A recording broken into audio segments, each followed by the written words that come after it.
해법을 찾는 토론 이슈앤직설 시작하겠습니다.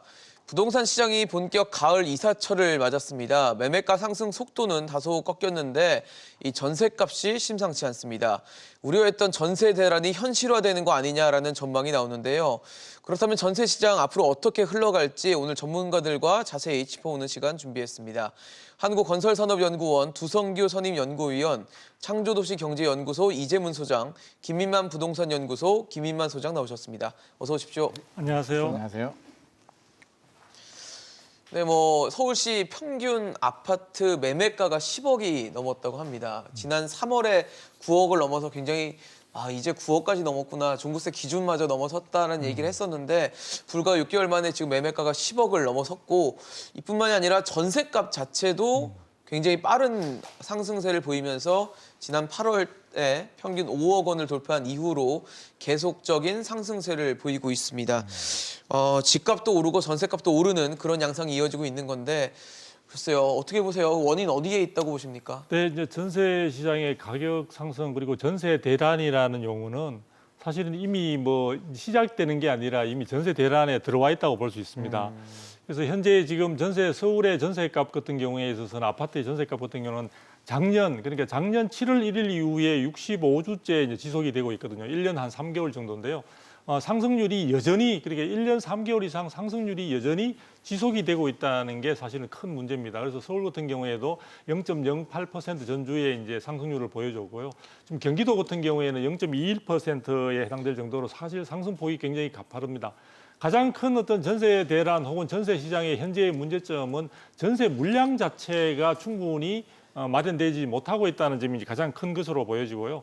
그리고 이제 최근에 와서는 이제 7월 달에 정부가 임대차 3법을 개정을 하면서 거기에 이제 실거주 요건이라든지 또 계약갱신 청구권 이런 부분들이 실질적으로 전세 물량들에 대한 수요자는 여전히 많은데도 불구하고 공급 물량을 줄이는 그런 역할들을 했다고 보여지고 있습니다. 네. 그리고 또 하나 더 첨가해서 말씀드리고 싶은 것은 결국은 공공분양과 관련해서 사실은 이제 우선권을 주는 그런 부분과 관련해서 해당되는 지역에 이제 거주자 우선이라는 그 제도를 활용하기 위해서 사실은 3기 신도시를 기대하고 계시는 분들이 해당되는 지역에 우선 가서 전세로 이제 2년 가까운 시간을 있어야 되는 부분들이 있다 보니까 그렇죠. 그런 부분들도 전세 시장에 상당히 그 수요에 비해서 공급이 부족한 그런 부분들을 더 심화시키고 있다 이렇게 볼 수 있을 것 같습니다.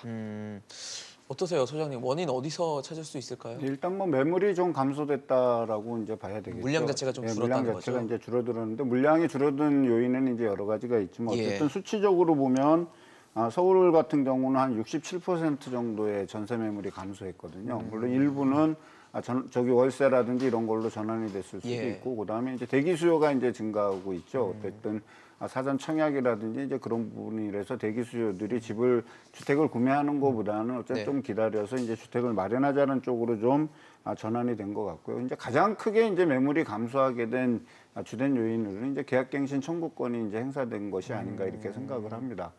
통상적으로 우리가 연간으로 놓고 본다 그러면 분기별로 봤을 때 한 20만 건에서 30만 건 정도의 전월세 수요가 생긴다라고 보면 이제 7월 이후부터 이제 지금 한 6개월까지는 한 40만에서 50만 건의 전세 수요가 필요한데 그중에 이제 상당 부분의 임차인이 갱신 청구권을 행사해서 2년에서 4년으로 됐기 때문에 이제 그런 분들에 해당되는 분들은 상당히 이제 전세가 좀 안정적으로 이게 가고자 하는 가는 방향으로 이제 진행이 되는 반면에 신규로 들어오거나 이제 집주인이 나는 이제 이 집을 팔고 아니면 내가 자가 거주를 할 거니까 이제 집을 비워달라고 했을 때 이제 나오는 수요들이 새로운 집을 구하지 못하는 어떤 그런 현상 때문에 풍견상이 좀 더 심화되고 있는 것 같이 보입니다.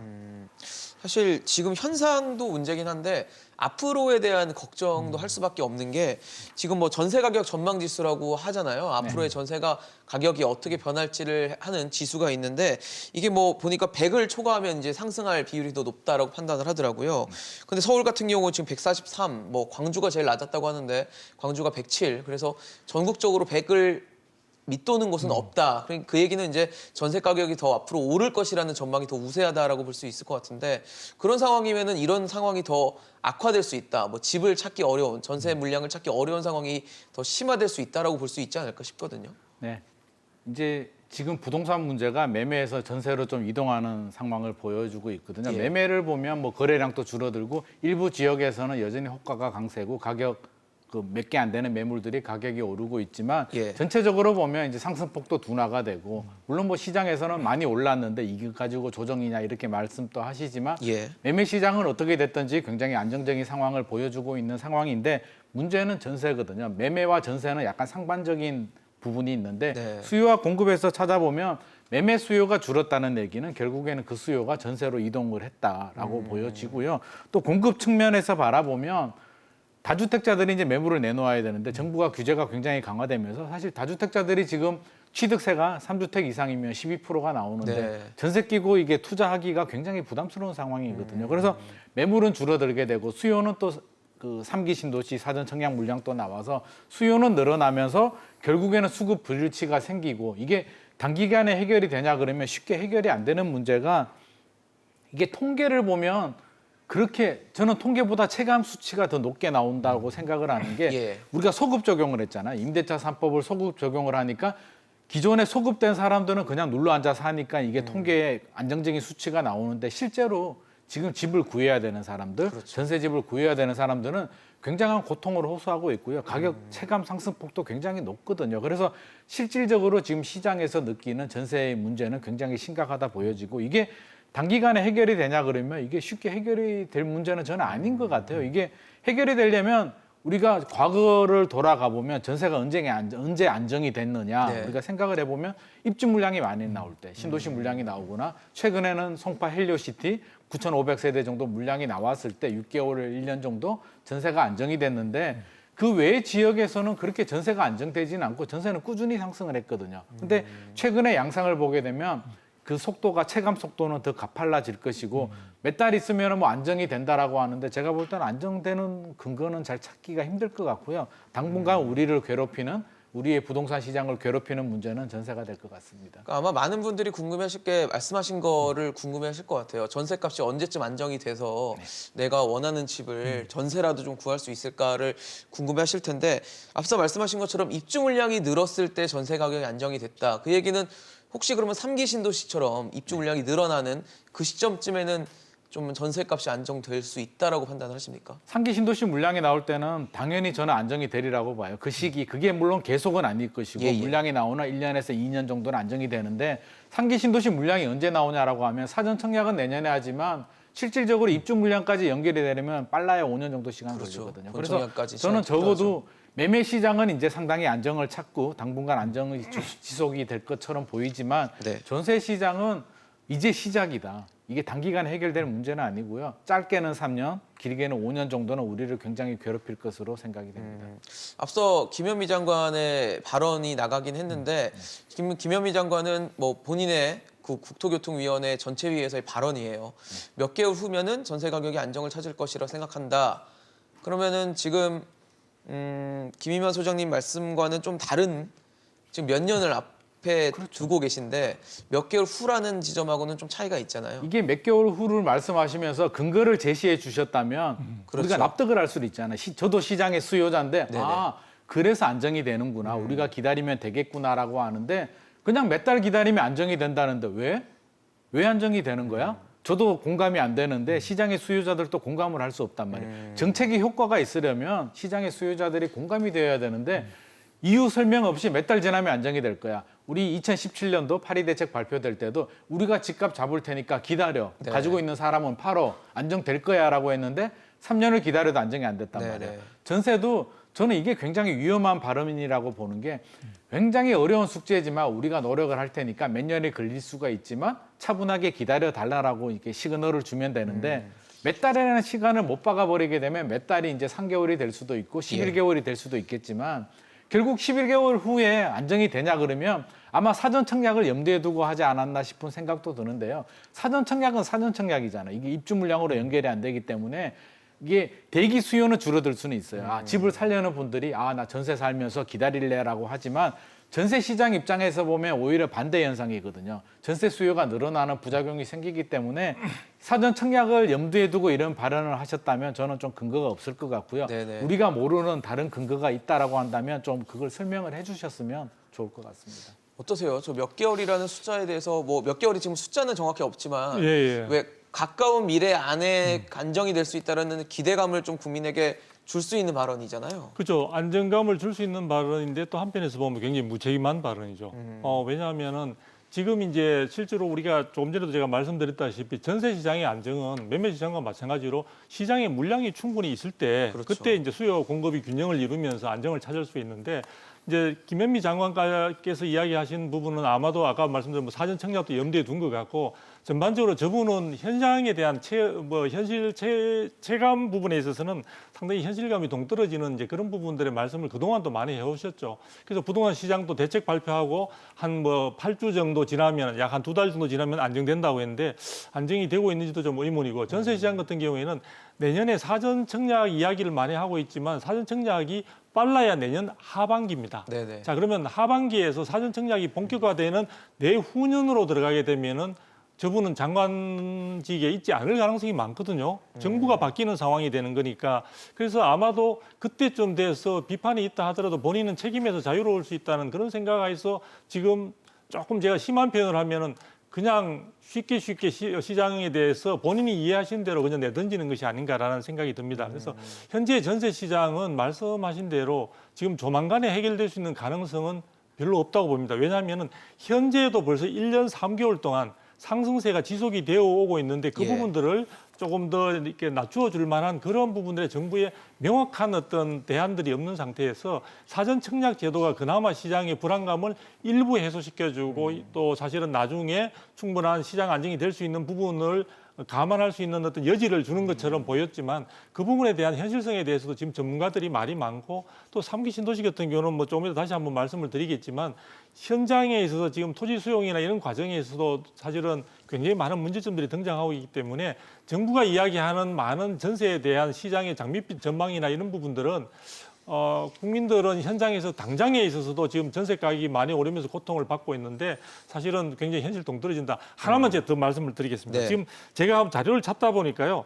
도봉구 창동에 동아아파트라는 그 아파트가 있는데요. 예. 전용 면적 그 109제곱미터인데 이게 지금 지난 18일에 전세 가격이 6억 100만 원에 거래가 된 것으로 나오고 있습니다. 2월 달에 3억 8천만 원에 거래됐던 것에 비하면은 58%나 올랐습니다. 그러니까 전세 시장이 가격이 단순한 전세 매물이 부족한 것뿐만 아니라 전세 가격이 고공행진을 거듭하고 있기 때문에 네. 이 두 가지가 서민들의 삶에 굉장한 부담으로 작용하고 있다. 그 부분을 우리 장관님이 조금 다니시면서 조금 파악을 하셨으면 좋겠습니다. 어떠세요, 소장님? 지금 현실 감각이 좀 떨어진다라는 지적을 해주셨는데 사실 국민들은 전세값이 몇 개월 후에 낮아졌으면 좋겠다는 생각을 할 거예요. 근데 그거에 과연 현실화 될 것인가가 지금 문제인 거거든요. 사실 전세 가격이 이제 하락한다라는 건 여러 가지 요인들이 복합적으로 작용이 될 때 이제 그렇겠죠. 전세 가격이 하락하는 거지. 단순하게 지금 뭐 전월세 상한제를 실시하고 그 다음에 현재 어떤 객관적인 수치로 약간 이제 하향이 됐다 그래서 이것이 지속적으로 이제 하향세를 유지할 수 있다라고 보기에는 이제 다소 이제 무리라고 좀 저는 보여집니다. 그렇죠. 결국에 뭐냐면 시장에서 주택 매물이 상당수가 증가해야만이 그것이 전세 시장에 상당히 영향을 미치잖아요. 특히 이제 우리가 제일 위험한 게 뭐냐면 예. 상기 신도시 입주가 마치 내년에 입주하는 것처럼 얘기하기에는 좀 곤란하고 참 3기 신도시의 어떤 전체적인 시그널은 2028년까지 어떤 공급된다는 시그널이기 때문에 실제 입주까지는 한 4, 5년 이상의 어떤 기간이 분명히 있기 그렇죠. 때문에 그것이 직접적으로 전세 가격에 영향을 미친다라고 보기에는 다소 무리가 있습니다. 근데 이제 현재 전세 가격이 왜 올라가느냐, 왜 올라가고 있느냐가 단순하게 시장에 있는 전세 매물이 씨가 말랐기 때문에 전세 가격이 올라가느냐, 물론 그런 요인이 영향을 미친 것도 있을 겁니다. 저는 이제 그거보다도 더 확실하게 이제 영향을 미치고 있는 것이 뭐냐면 지난 한 2, 3년 동안에 주택 가격이 상당히 상승을 했죠. 예. 상승을 하는 가운데 2019년 초에는 역전세 난에 대한 우려가 있을 정도로 주택 가격이 안정되면서 언론이 역전세 난에 대해서 상당히 이제 부각시키면서 얘기하고 실제로 빌라라든지 이런 부분에서 500여 채 빌라를 가지고 계신 분이 잠적하고 그러면서 전세금을 돌려받지 못했던 어떤 그런 문제가 있었습니다. 그러면서 이제 2020년 코로나가 들어오면서 정부는 유동성을 증가시키면서 금리를 대폭 인하하는 바람에 이제 주택 수요가 급증하고 또 여기에 따르는 주택 매입 수요가 이제 증가하면서 주택 가격이 폭등하지 않았습니까? 네네. 결국에 그 폭등한 그 가격을 놓고 우리가 본다라면 강남 지역에 이제 평균 아파트 가격이 한 12억 3,300만 원 정도 되고 그다음에 전세 가격이 평균치가 한 6억이 조금 넘는다고 합니다. 예. 그럼 매매가 대비 전세가율을 따지면 한 50.6% 정도 되는 거죠. 평균치로 따지면 물론 그 중에 일부 아파트들은 뭐 60% 되는 데도 있고 70% 네, 되는 그렇겠죠. 지역도 있겠죠. 그다음에 이제 강북 지역의 14개구의 어떤 평균 매매가는 한 7억 7천만 원 정도 됩니다.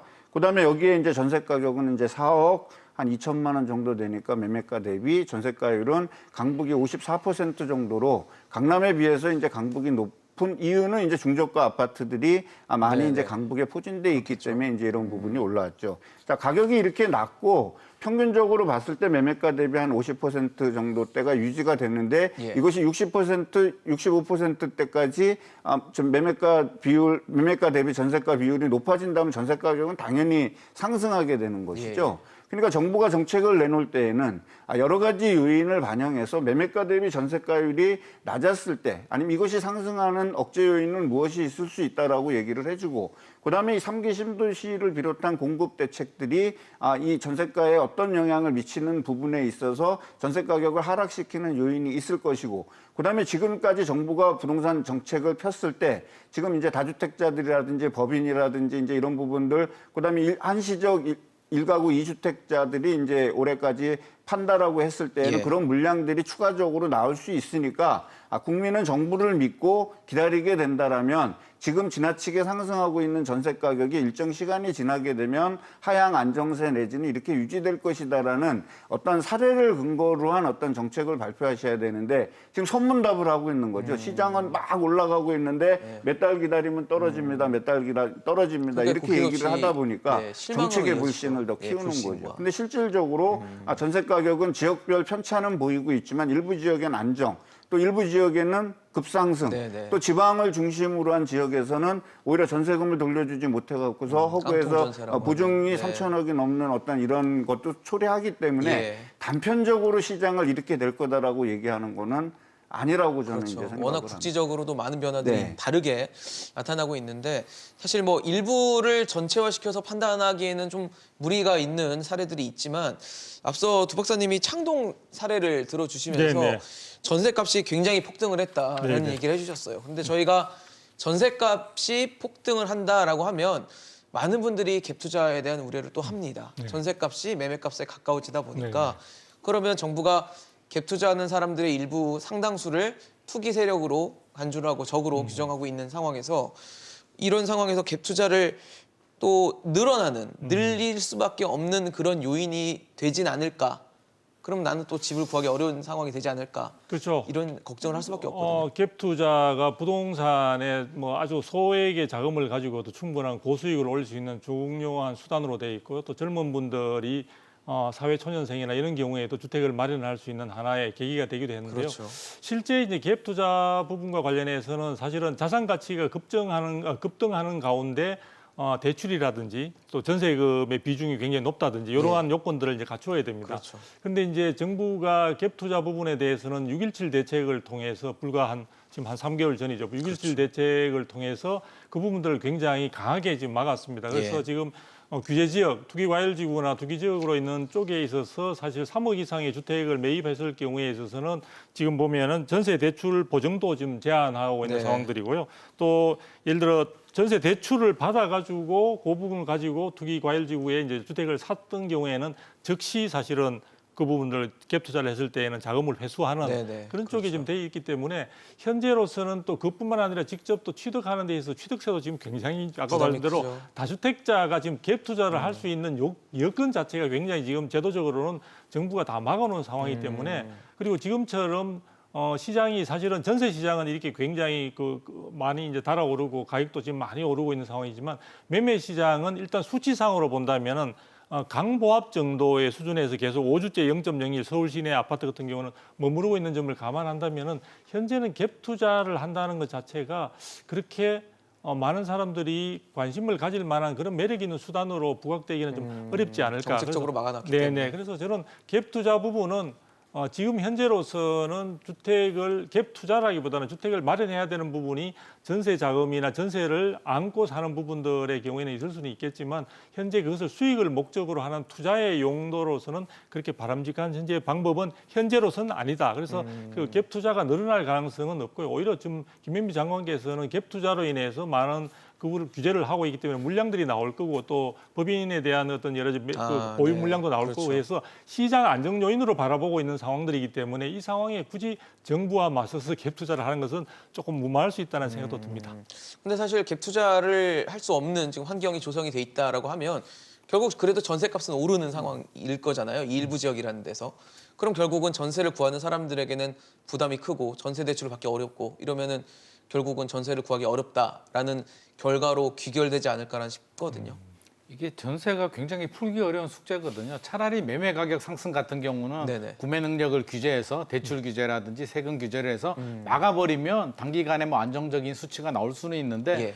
전세는 서민 주거 안정이란 말이에요. 전세를 막아버리기에는 굉장히 어려운 숙제고요. 잘해야 이제 임대인에 대한 규제가 들어가게 그렇죠. 되는데 최근에 예. 임대차 3법도 그렇지만 임대인에 대한 규제가 나오니까 임대인들은 위축이 되면서 투자를 안 하게 되고 그렇죠. 결국 공급 물량 감소로 이어지게 되는데 도 박사님 말씀하신 것처럼 당분간 이게 워낙 구매 능력 규제가 강했기 네네. 때문에 이걸 갭 투자로 이어지기에는 현실적으로 이제 굉장히 어려운 부분이 있고요. 다만 저는 장기적으로 보면 우리 전세 제도가 무이자 레버리지잖아요. 네네. 무이자 레버리지가 그렇죠. 올라간다는 얘기는 장기적으로는 불안의 요소는 여전히 존재하고요.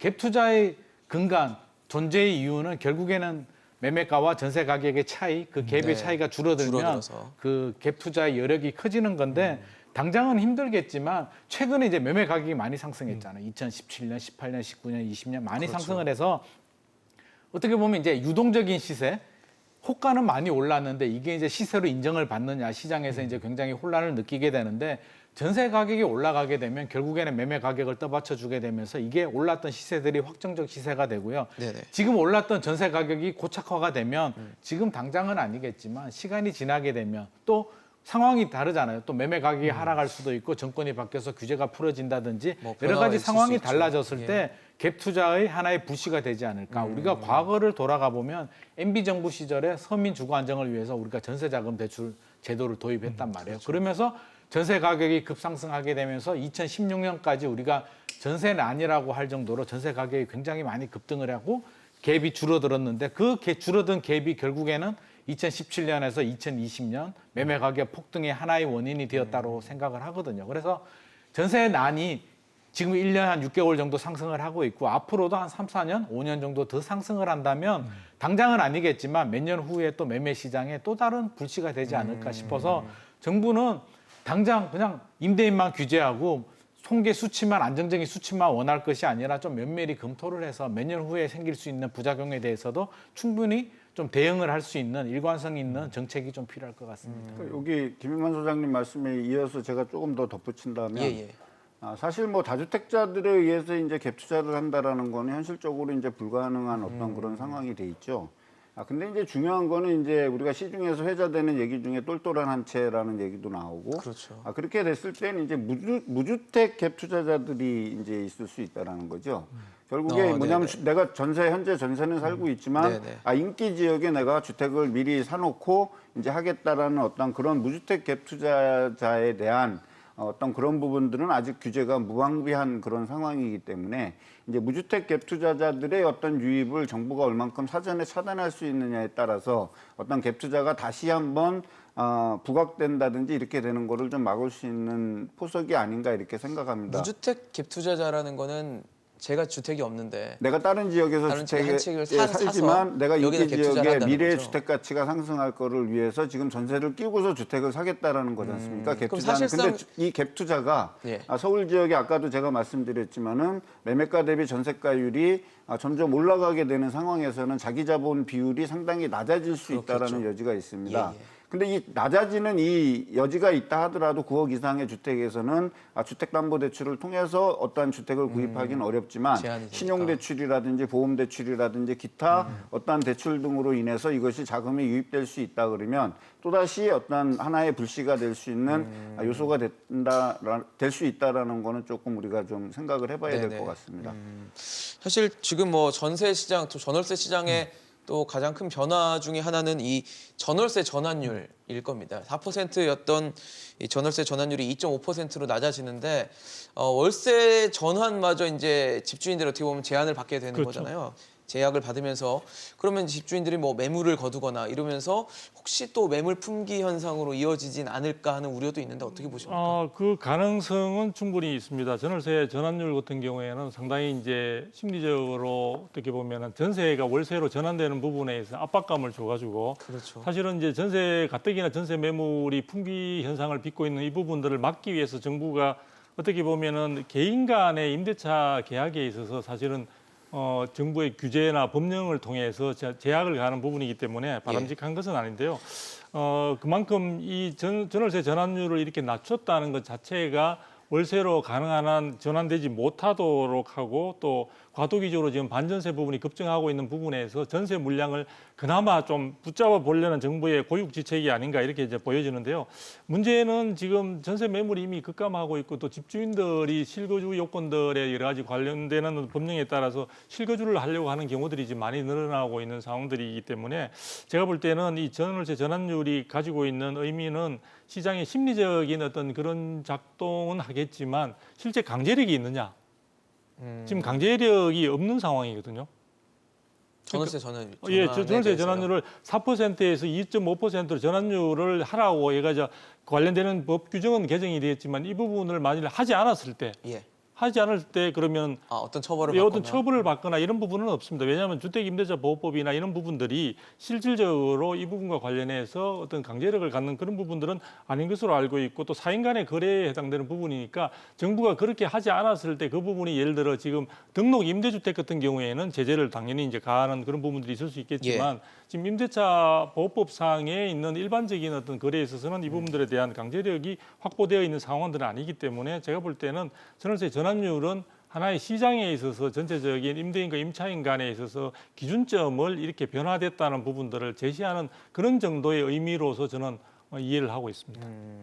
소장님 보시기엔 어떠세요? 전월세 전환율 어쨌든 지금 수치 자체는 낮아지면서 월세로 전환했을 때 월세가 더 적어지는 상황인데 이걸 어떻게 평가하십니까? 저는 두 가지 문제를 좀 지적을 하고 싶은데요. 첫 번째 문제는 이게 출발점 시각이 서민 주거 안정, 세입자 주거 안정을 위해서 임대차 보호법을 개정을 하고 이게 손질을 하고 개선을 해야 되는데 출발 첫 단추를 어떻게 끼웠냐면 서울 집값이 상승하게 되니까 다주택자들, 임대인들을 규제하기 위해서 임대차 3법을 손을 댔단 말이에요. 서민 주거 안정을 위해서라면 서울 집값 잡기와 좀 분리를 할 필요가 있는데 서울 집값 잡기 위해서 규제를 하게 되면서 임대인들을 규제하기 위해서 2+2, 5% 인상 제한 뭐 이런 규제들을 하다 보니까 임대인들은 반응을 할 수밖에 없겠죠. 그렇죠. 반응을 해야 되니까 뭐 전세를 월세로 전환한다든지 전세 가격을 올린다든지 또 저금리 시대에서 당연히 전환이 되는 추세인데 그 속도가 더 빨라지니까 정부는 또 급하게 불을 끊으라고 또 전환율을 낮추게 되는데 강제 수왕도 아니고요.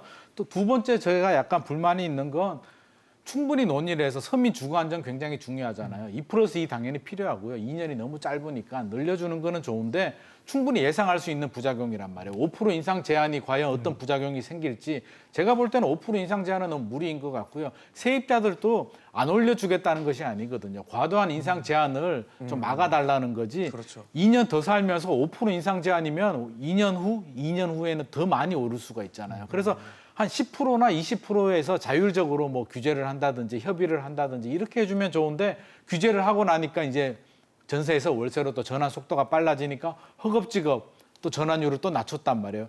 저는 여기서 약간 문제가 있다라고 보는 게 이게 문재인 정부만의 문제는 아니겠지만 시장의 반응을 보고 정책이 따라가다 보니까 끊임없이 왜곡이 생기는 것이거든요. 시장이 이렇게 반응하니까 또 규제를 하게 되고 이렇게 튀니까 또 규제를 하게 되고 끊임없이 왜곡을 하게 되면서 부동산 문제는 더 심각하게 되는데 충분히 예상할 수 있는 문제고요. 단기간에 해결될 문제가 아니기 때문에 적어도 서민 주거 안정이 목표라면 충분히 생각하고 우리가 검토할 수 있잖아요.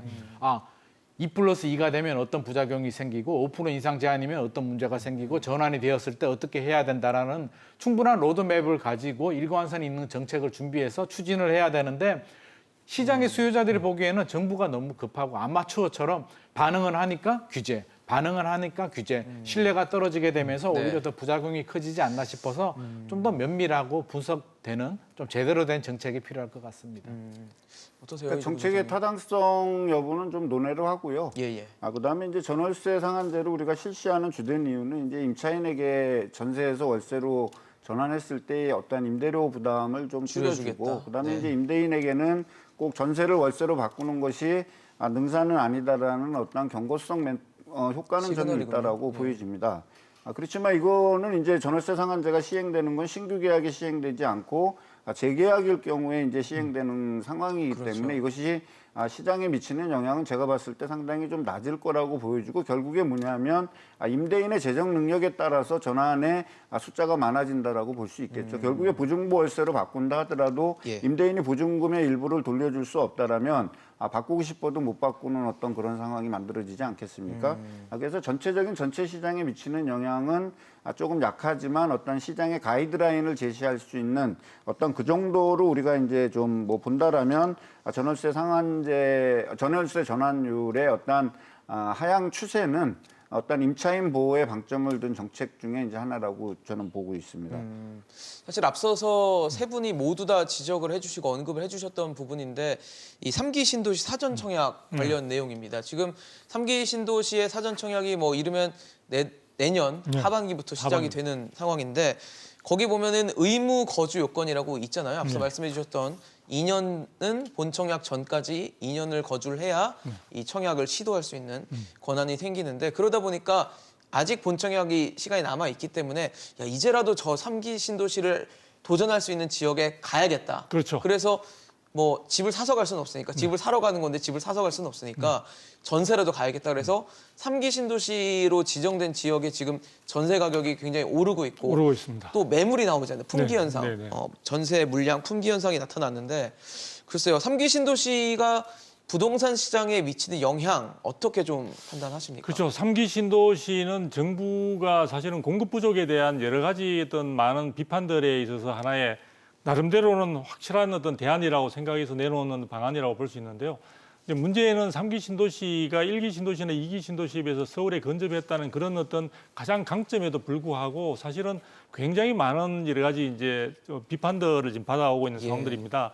그래서 지금 말씀하신 대로 전세 시장에도 상당히 왜곡을 시키고 있는 게 사전 청약 등을 통해서 본 청약 이전까지만 2년 기간을 충족하면 되는데, 그러다 보니까 인기 지역이라고 볼 수 있는 하남 교산지구 대상지라든지 그다음에 과천 같은 경우에는 지금 미리 가서 사실은 아까 말한 그런 여건들을 갖다 확보하기 위해서 많은 사람들이 몰려들고 그만큼도 해당되는 지역에서 전세 물량은 부족하다 보니까 가격이 천정부지로 지금 오르고 있는 상황이죠.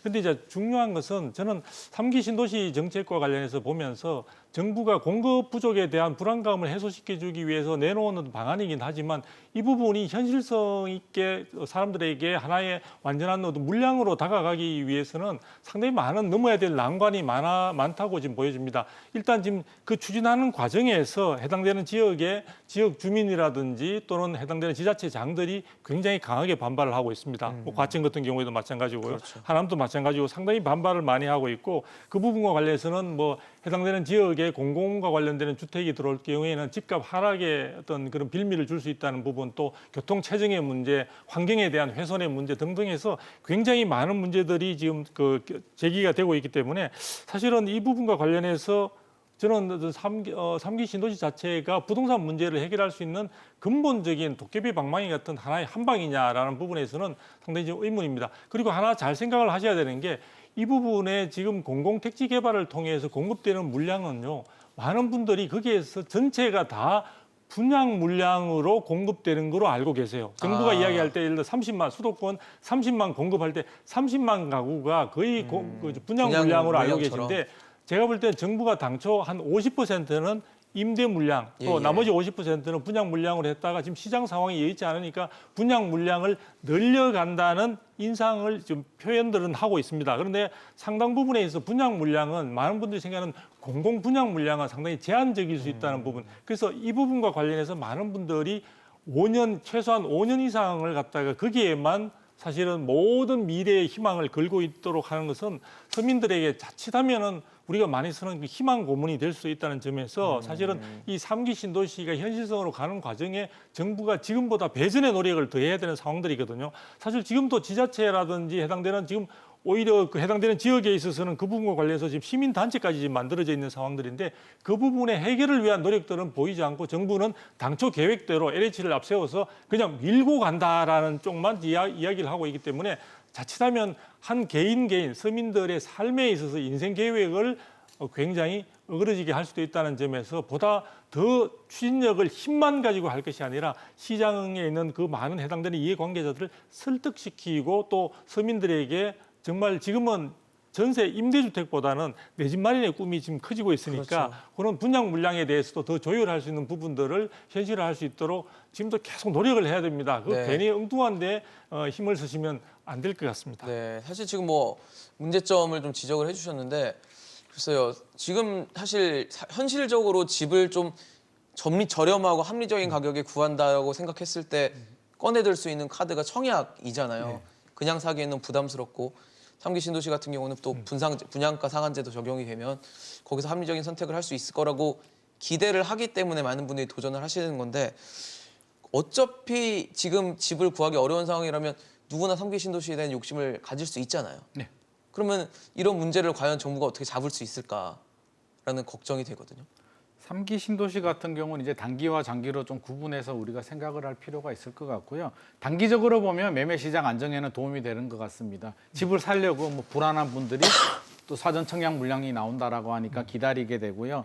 이런 긍정적인 효과를 기대할 수는 있는데 또 전세 시장 입장에서 보면 전세 수요가 늘어나게 되면서 또 반대 전세가 불안할 소지가 있는데 그렇죠. 제가 어제 만난 분도 과천에 전세집을 구해서 사전 청약을 위해서 과천으로 이렇게 가셨어요? 전세를 전세 가셨다고 물량을? 하더라고요. 그래서 이미 주변에서 이런 현상들이 벌어지고 있는데 자 우리가 좀 장기적으로 또 가보면 새 아파트가 늘어난다는 점에서는 굉장히 긍정적인 것 같습니다. 우리가 소득 수준이 늘어나게 되면서 많은 사람들이 새 아파트를 원하는데 새 아파트 굉장히 제한적이잖아요. 그렇죠. 그래서 물론 서울이 아니라는 점은 다소 아쉽지만 서울에서 입지가 좋은 상기 신도시 새 아파트 공급 물량들이 나와서 내 집 마련의 기회가 늘어난다는 점에서는 굉장히 긍정적인데 자 장기적으로 우리가 생각해야 될 게 과거 사례에서도 이제 그런 현상들이 생겼었는데 2기 신도시도 그렇고요. 그렇죠.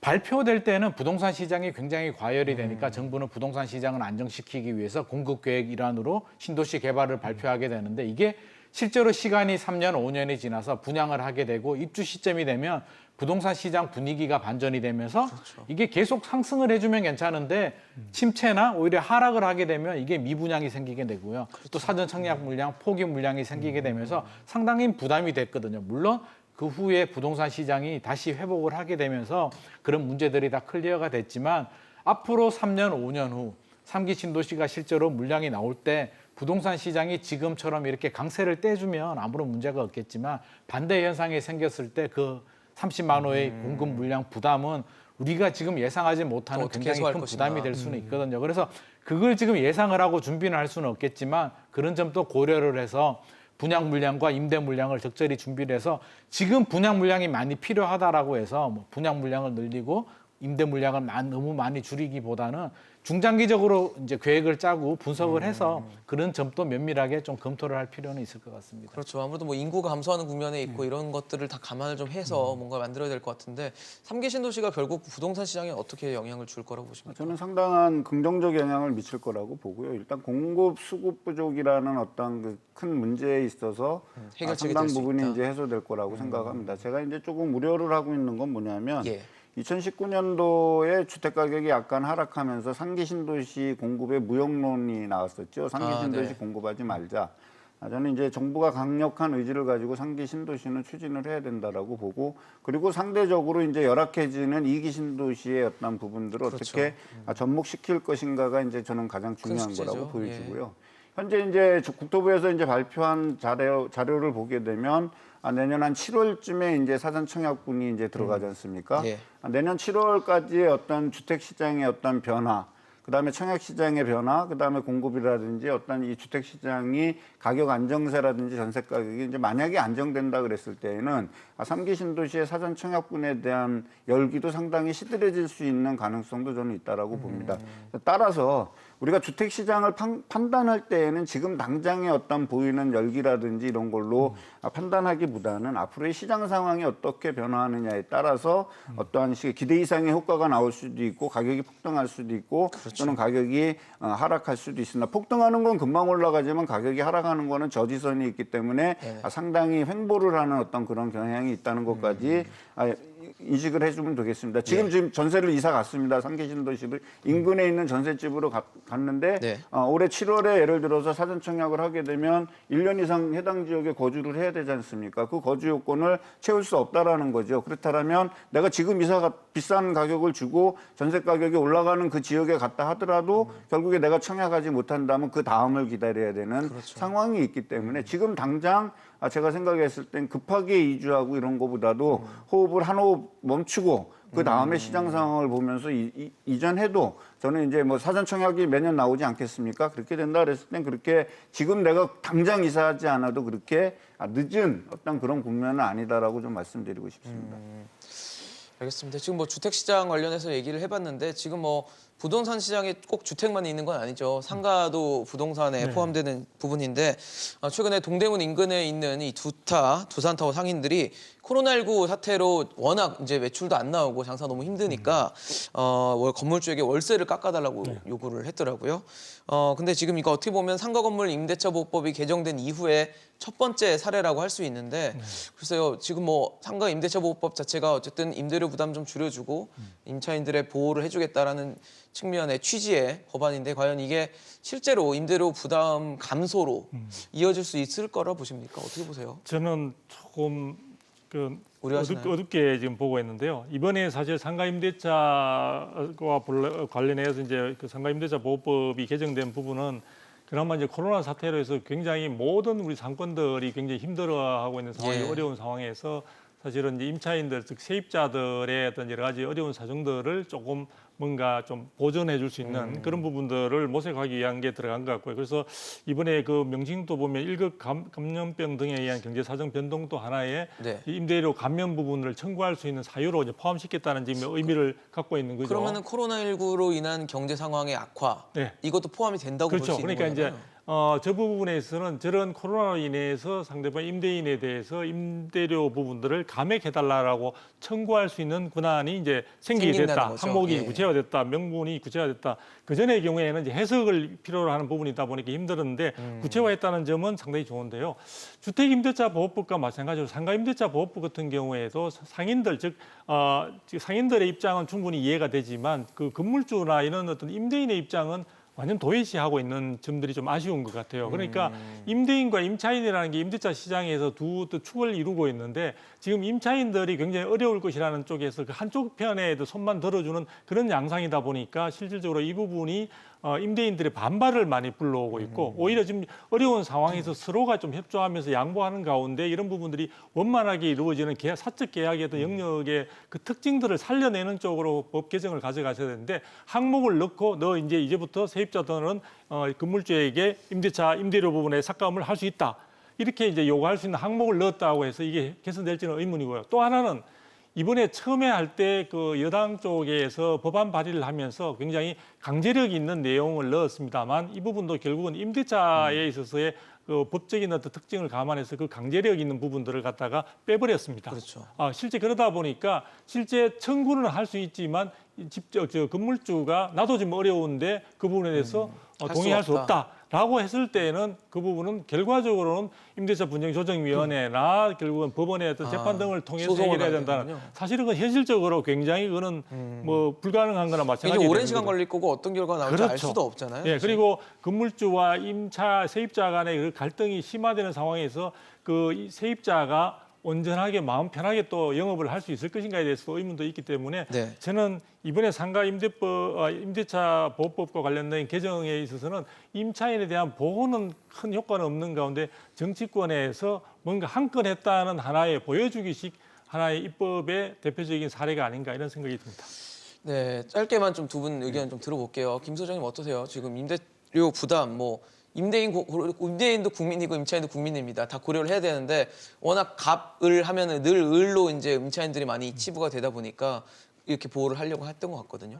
이걸 보면서 굉장히 좀 안타까운 마음인데요. 임대인은 가진 자, 임차인은 없는 자 이런 갑과 이분법 을 화제, 관계 네. 이분법이 그동안 적용이 되어 왔고 우리도 그런 고정관념을 가지고 있는데 뭐 대기업이나 거액 자산가들 같은 경우는 뭐 노블레스 오블레주에서 좀 양보를 할 수 있겠지만 다수는 임대인도 힘들고요. 임차인도 힘들거든요. 생계형 그래서 임대인들도 있죠. 서로 상생의 관계, 협력의 관계가 돼야 되는데 지금 보면 오히려 대결 구도를 만들어 버렸다는 점에서 저는 굉장히 아쉽고요.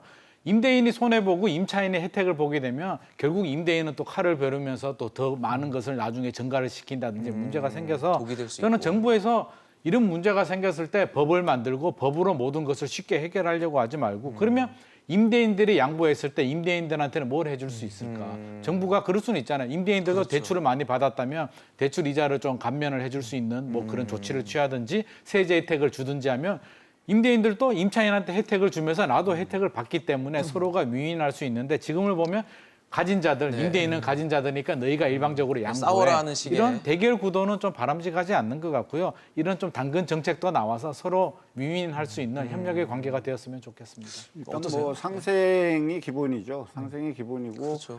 최근에 이제 꼬마 빌딩이라든지 이런 게 대안적 투자가 되면서 이제 건물 가격이 많이 올랐지 않습니까? 새로 산 건물주들 입장에서는 수익률을 맞추기 위해서는 임대료를 상승시킬 수밖에 없는 불가피한 측면이 있었고 네네. 임차인은 이제 쉽게 얘기해서 영업 감소로 인해서 지금 손실이 많이 나고 폐업이 지금 증가하고 있는 이 상황이잖아요. 제가 봤을 때는 어떤 코로나 상황에서의 이제 자영업자들의 어떤 붕괴가 좀 본격적으로 되지 않나라는 어떤 그런 상황적 판단을 했을 때는 어떤 상가임대차 보호법에서 임차인 보호를 하는 거는 저는 시의적절하다라고 봅니다.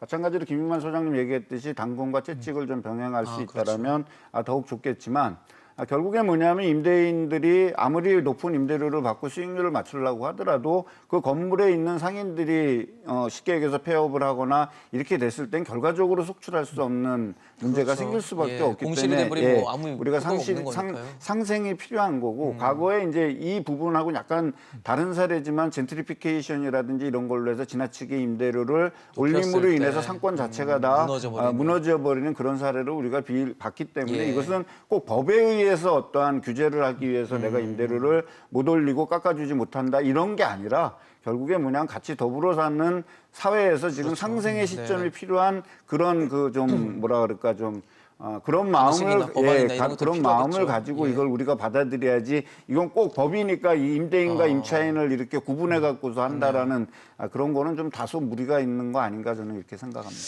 맞습니다. 세 분 뭐 말씀 들어보니까 사실 임차인과 임대인 서로 없으면 안 되는 관계니까요.